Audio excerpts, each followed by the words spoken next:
Hi plant kids! Good morning! So repotting tayo ngayon ng ating mga cactus. Kanina nagawa ko na tong aking rose cabbage patch, kumbaga. At ito, pakita ko sa inyo. Hindi ko na binidyo dahil apakahirap din naman gawin. So ayoko pakita yung struggle to. So hinayaan ko na yan dyan. Tsaka ito, naipat na natin siya, yung ating variegated Haworthia.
Ito na po ang ating mga na-repot from Precious, Rico Hermoso, and Joseph Cruz.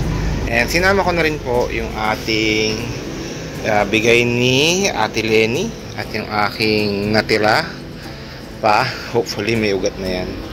So ayan, ito namulaklak na rin siya. Actually 3 araw na itong namumulaklak.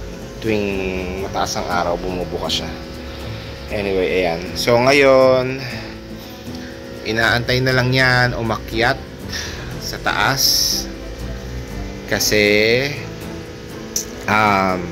tinapos ko muna yung mga trabaho dito sa baba. So, yun po. Thank you very much for watching. And I hope you like this video. Sa mga hindi pa po nakasubscribe, please do subscribe. And sa mga nagustuhan itong video nito, please do like and i-share nyo rin kung meron kayong kamag-anak o kaibigan na mahilig sa halaman. Okay? So this is Plant Tatay Barry of Antipolo saying, bye plant kids!